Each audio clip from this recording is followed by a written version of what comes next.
Cochin University of Science and ടെക്നോളജിയിലെ National Service Scheme anti drug അവബോധ campaign സംഘടിപ്പിച്ചു. സമൂഹത്തിൽ വർദ്ധിച്ചു വരുന്ന ലഹരി ഉപയോഗത്തെക്കുറിച്ച് വിദ്യാർത്ഥികൾക്കും സമൂഹത്തിനും അവബോധം നൽകുന്നതിനായാണ് പരിപാടി സംഘടിപ്പിച്ചത്. അഡ്മിനിസ്ട്രേറ്റീവ് ഓഫീസിന് മുന്നിൽ സംഘടിപ്പിച്ച ആൻറ്റി ഡ്രഗ് അവബോധ campaign city police commissioner Putta Vimaladitya IPS ഉദ്ഘാടനം ചെയ്തു. Why? Because they don't see them. They cannot see them.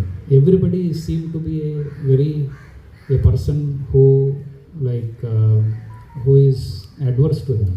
A paranoid situation ആണ് മൈൻഡിൽ അങ്ങനത്തെ ഉണ്ടാവും.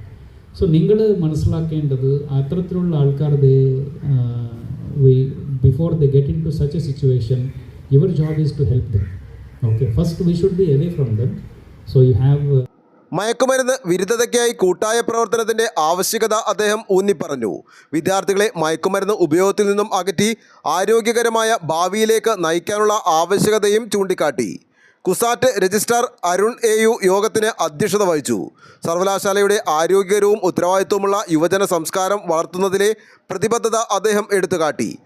ആൻറ്റി ഡ്രഗ് പ്രതിജ്ഞയും ഒപ്പുസംഗ്രഹ ക്യാമ്പയിനും മയക്കുമരുന്ന് വിരുദ്ധ സന്ദേശം ക്യാമ്പസിലുടനീളം പ്രചരിപ്പിക്കുന്നതിനായി സൈക്കിൾ റാലിയും സ്ട്രീറ്റ് പ്ലേയും ഡോക്യുമെൻ്ററി പ്രദർശനവും പോസ്റ്റർ ഡിസൈൻ മത്സരം, വിദഗ്ധർ നടത്തുന്ന അവബോധ ക്ലാസുകൾ, 1000-ലധികം NSS വോളണ്ടിയർമാർ ആഴ്ചയിൽ നീളുന്ന വിവിധ പ്രവർത്തനങ്ങളിൽ പങ്കെടുത്തുകൊണ്ട് മയക്കുമരുന്ന് വിരുദ്ധ സന്ദേശവും പ്രചരിപ്പിക്കും.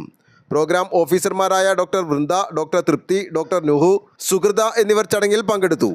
NSS coordinator doctor Ramya Ramachandran പരിപാടിയുടെ ലക്ഷ്യങ്ങൾ വിശദീകരിച്ചു. വിദ്യാർത്ഥികളെ വിദ്യാഭ്യാസവും പങ്കാളിത്തവും വഴി ശക്തിപ്പെടുത്തി മയക്കുമരുന്നിനെതിരെ ശബ്ദമുയർത്താൻ ക്യാമ്പയിൻ ലക്ഷ്യമിടുന്നുണ്ട്. പ്രതീകാത്മക ദീപപ്രകാശനം ചടങ്ങിൻ്റെ പ്രധാന ആകർഷണമായിരുന്നു. ഇത് മയക്കുമരുന്ന് ദുരന്തത്തിൻ്റെ ഇരുട്ട് നീക്കാൻ സർവകലാശാലയുടെ പ്രതിബദ്ധതയെ പ്രതിഫലിപ്പിച്ചു. ആൻറ്റി ഡ്രഗ് അവബോധ വാരം മാർച്ച് 27-ന് സമാപിക്കും.